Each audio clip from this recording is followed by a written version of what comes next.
खबर शामिल करते हैं गुजरात से। सैयद अब्दुल्ला ताहिर की रिपोर्ट के मुताबिक डिप्टी कमिश्नर सफदर हुसैन विरक ने कहा कि हुकूमती हिदायत के मुताबिक इंसदादी डेंगू इकदाम मुकम्मल किए जा रहे हैं।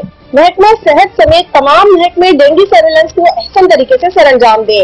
डेंगू सर्विलेंस में कोताही बरतने वाले अफसरानों एहलकारों के खिलाफ सख्त महकमाना कार्रवाई अमल में लाई जाएगी। कमर्शियल मकामात से डेंगू लार्वा मिलने पर मुकदमा दर्ज कराए जाएंगे। इन ख्यालात का इजहार उन्होंने इंसादी डेंगू कमेटी के इजलास की सदारत करते हुए किया। DHO doctor Ghamkhar Hussain Shah, Ayaz Nasir, additional director livestock doctor Tahir Aziz, deputy director local government Mahmood Iqbal Gondal, CO municipal corporation Gujrat Chaudhry Fayyaz वड़ाइक समेत दीगर अफसरान इस मौके पर मौजूद थे। डिप्टी कमिश्नर सफदर हुसैन विरक ने कहा कि जिला भर में डेंगू सर्वेलेंस टीमें डेंगू सर्वेलेंस कर रही हैं।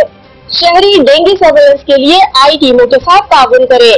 सरकारी अस्पताल और जनरल प्रैक्टिशनर डेंगू के मुतशबा मरीज रिपोर्ट करें। तमाम सरकारी अस्पतालों में डेंगू के मरीजों के लिए अलग वार्ड मखसूस करें और वार्ड में बेहतरीन सहूलियात फराहम की जाएं।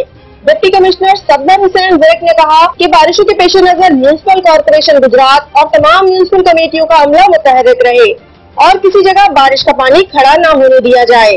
डेंगू हॉटस्पॉट की मुसलसल निगरानी की जाए। डिप्टी कमिश्नर सफदर हुसैन विरक ने शहरियों से अपील की कि डेंगू एक मुहलिक वायरस है, इससे बचाव का वाहिद हल एहतियाती तदाबीर पर अमल करना है। शहरी अपने घरों में पानी के बर्तन ढांप कर रखें, दरवाजों और खिड़कियों पर जाली इस्तेमाल करें और डेंगू अलामत जाहिर होने की सूरत में फौरी डॉक्टर से रुजू करें।